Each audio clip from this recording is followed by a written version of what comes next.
अरे तुम धर्मशाला मत कहीं खोज भुवनेश्वर आसी खोज ये देखा देखी हवा ना कि विधायक को राज रास्त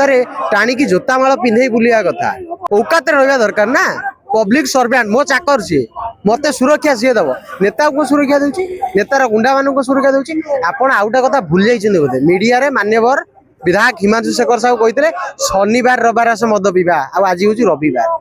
रविवार माल पेकी 300 गुंडा पठे प्रणव बलयंत्र घरे पशिकी नहीं बाडा खोज से जयदेव आम भी देखिए मुझे भुवनेश्वर रोची आह्वान देली आस तब ये धर्मशाला पूरा एवं तालिबानी शासन चलती ये पूरा लीज नहीं गला लिखु सब यहाँ हूँ तार पैतृक संपत्ति से जहाँ चाहिए कर जमी चाहिए ताड़ प्रतिवाद कल बापा को बाड़ेब झुओ को बाड़ेब पुओ को बाड़ेब तेरे स्त्री लोक माने लाट्रिन भर टाणिकी आनी बाड़े सीसीटीवी ताड़ी नहीं 50-60 मोबाइल भांगी आउ को अवस्था धर्मशालावासी केते सहीबे धर्मशाला जो पथर कणी चोरी होती विरोध बहुत प्रकार भिडियो किंतु आज तुम ना को लेकिन अनेक बीजेडी नेता घरे पशिकी बाड़ी माने आक्रमण एक्चुअली क्या तुमको खोजा होता कड़े नहीं नहीं एक्चुअली कथा कौन आम ओडिशा सरकार और प्रशासन उपर आमर भरसा तुटीगला जदि मु थांती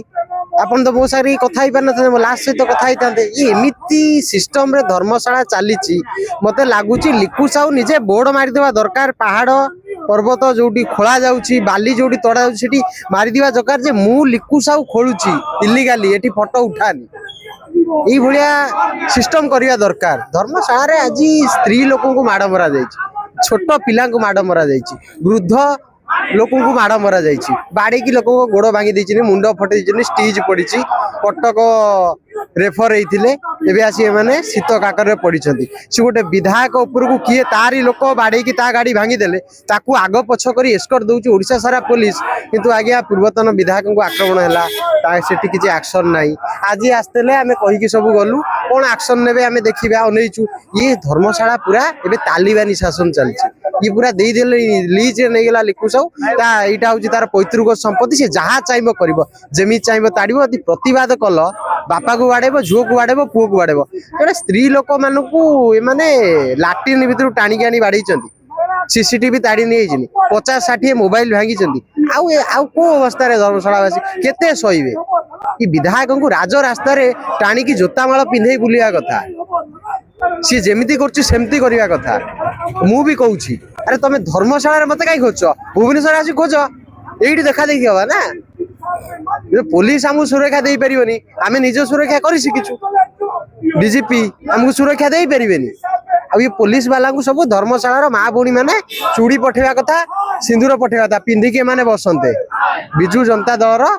कोटिए मेंबर अच्छा राज्य रे कौन अवस्था हम जानी ना नुआ नुआ डाहाणी गुह खाऊं 2 वर्ष है तालिबानी शासन चल जवाब दिहब भलसे दिहब किंतु लिखु साहू सुधुरबू सुधुरी जी आम भावुलु सुधुरवा ना धरनी से जो वीडियो जोटा आज पहला जदि जदि ए वीडियोटी प्रकृत काली पर्दा तुम जदि स्पॉट लाइव करता हम तो तुमको मार दे थांते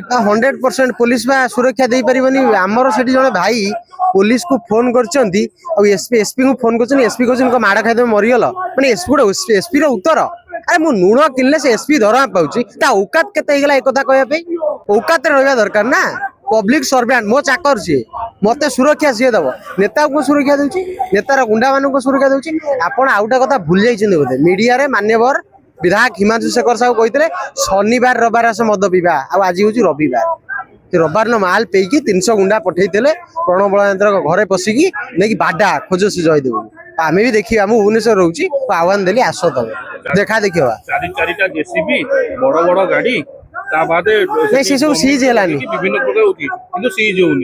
सीज है प्रशासन पूरा बिक्री आप देखिए जिलापाल फाइन लगे जिलापाल माफिया मान सुरक्षादाता साजिले यहाँ भारत वर्ष रे विरल ओडिशा प्रथम पुणी धर्मशाला जिलापाल ऑफिस रे कलेक्टर ऑफिस रे कुआडे लिखु सांगर भल दबदबा नहीं दबदबा पाई तो से फाइन खाइले ना जो मालिकर दबदबा अच्छी तार तलिया तलतलिया कर्मचारी माने ନିଶ୍ଚିନ୍ତ ଭାବରେ ଫାଇନ ଖାଇବେ। ଏ ଖାଇଛନ୍ତି। ମୁଁ ଭାବୁଛି ଜିଲ୍ଲାପାଳ ହଉଛନ୍ତି ପ୍ରଥମ ନାଗରିକ, କିନ୍ତୁ ଏଇଠି ହଠାତ୍ ସିଏ ଏତେ ତଳ ସ୍ତରରୁ କେମିତି ଚାଲିଗଲେ ମୁଁ ବି ଜାଣିପାରୁନି। ଆଚ୍ଛା, ଏ ଯୋଉ ଧର୍ମଶାଳାର ମହିଳା ଅସୁରକ୍ଷିତ, ଧର୍ମଶାଳା କାହିଁ ଯାଜପୁର କଲେକ୍ଟର ଅଫିସ ଯୋଉଠି ମହିଳା ମାନେ ରାତି 8ଟା 9ଟା ପର୍ଯ୍ୟନ୍ତ ଜବରଦସ୍ତି କାମ କରିବାକୁ ପଡୁଛି, ତାଙ୍କ କଲେକ୍ଟର ଅଫିସର ମହିଳା ଅସୁରକ୍ଷିତ, ତାହେଲେ ଏଠି ଆପଣଙ୍କ ମହିଳା କେମିତି ସୁରକ୍ଷିତ ପାଇଥାନ୍ତେ? ନାଇଁ ସରକାରୀ ଦରମାପ୍ରାପ୍ତ କର୍ମଚାରୀ ଅସୁରକ୍ଷିତ, ଆଉ ମୋ ମା ମାନେ ଅସୁରକ୍ଷିତ, ମୋ ଭଉଣୀ ମାନେ ଅସୁରକ୍ଷିତ। ଆପଣ ବିଶ୍ୱାସ କରିବେନି, ଜଣେ ଭଉଣୀକୁ ଫୋନ କଲି, ସେ କାନ୍ଦି କାନ୍ଦି କହିଲା ଭାଇ ଆମକୁ ବାଡେଇକି ଆଉ କିଛି ରଖିନାହାନ୍ତି। ଆଉ କଣ କହିବା, ତାଙ୍କ ଆଖିର ଲୁହ ଟିକେ ଯାଇକି ଦେଖିବେ। ଏ ଲିକୁ ସାହୁ ନିଜ ପିଲା ଛୁଆ, ସ୍ତ୍ରୀ ପିଲା ଛୁଆ, ମାଆକୁ ଟିକେ ଅନେଇକି ତାଙ୍କ ମୁହଁରେ ସେଇଟା ଦେଖନ୍ତା, ଭାରି ତାକୁ ଲଜ୍ଜା ଲାଗନ୍ତା, ବାହାରକୁ ବାହାରନ୍ତାନି। ସେଟା ଜୋତା ଖିଆ ଲୋକଟା, ଜୋତାରେ ବାଡେଇବ ସ୍ତ୍ରୀ ଲୋକଙ୍କୁ। ତାଙ୍କ ମଙ୍ଗଳସୂତ୍ର ଖୋଲି ନେଇଯାଇଛନ୍ତି। ଧର୍ମଶାଳାର ମା ମାନେ ପୁରୁଷ ମାନେ କହିଲେଣି ଯେ ଆମେ ଆମ ସ୍ତ୍ରୀର ମଙ୍ଗଳସୂତ୍ର ଆଉ ସିନ୍ଦୁର ଆମ ନିଜ ହାତରେ ପୋଛି ଦଉଛୁ, କାରଣ ଇଏ ଆମକୁ କେବେ ମାରିଦବ, ଆମେ ଏତେ ବିରୋଧ କରିବୁ। ମାଡ଼ ମାରିଚିନି, ଏମିତି ଲୋକଙ୍କର ନୋଳା ପଡିଛି। କଣ କରିବା, ଏଠି ଶୁଣିବାକୁ କେହି ନାହାନ୍ତି। ପୋଲିସ ପ୍ରଶାସନ ଚୁପ୍। ମୁଖ୍ୟମନ୍ତ୍ରୀଙ୍କ ପାଖରେ, ଆମର ଲୋକଙ୍କ ମୁଖ୍ୟମନ୍ତ୍ରୀଙ୍କ ପାଖରେ ଅଛି ଗୃହ ବିଭାଗ। ଗୃହ ବିଭାଗ ମୁଖ୍ୟମନ୍ତ୍ରୀଙ୍କୁ କିଏ ଟିକେ କଣ ସୋସିଆଲ ମିଡିଆରେ ଲେଖିଦେଲା, ହୋମ ଡିପାର୍ଟମେଣ୍ଟ ସେୟାର କରି କହୁଛି ଏଇଟା ଆକ୍ସନ ଫଲୋଅପ୍ କର, ଏଇ କେସକୁ ଆକ୍ସନ ନିଅ। କିନ୍ତୁ ଲୋକ ମାଡ଼ ଖାଇବେ, ଆକ୍ସନ ନାହିଁ। ମାନେ ମୁଖ୍ୟମନ୍ତ୍ରୀଙ୍କୁ କିଏ ଟିକେ କଣ କହିଦେଲେ ଆକ୍ସନ ନେଇଯିବେ। ମୁଁ ଗୋଟେ ଛୋଟିଆ ସ୍ଲାଙ୍ଗ ୟୁଜ କରିଥିଲି, ମତେ ଆସିକି 8 ଦିନ କାଳ ପୋଲିସ ଏଠି ଆଣ୍ଠେଇଲା ଭୁବନେଶ୍ୱରରେ, ମତେ ଖୋଜିଲା ଆରେଷ୍ଟ କରିବା ପାଇଁ। ଧର୍ମଶାଳା ଆଇଆଇସି ଆଉ ଯାଜପୁର ରୋଡର ଏସଡିପିଓ ଆଣ୍ଠେଇଥିଲେ ଏଇଠି, ମତେ ଉଠେଇକି ନେଇକି ଯାଇଥିଲେ। କିନ୍ତୁ ବାଡିଆ ବାଡି ହଉଛି, ଏମାନେ ଏବେ ଚୁପ୍ ବସିଛନ୍ତି। ମୁଁ ଭାବୁଛି ୟାଙ୍କୁ ଚୁଡ଼ି ଦେବା କଥା, ୟାଙ୍କ ପାଖରେ ପଇସା ନାହିଁ, ଆମେ ଚୁଡ଼ି ପଠେଇବୁ। ଧନ୍ୟବାଦ।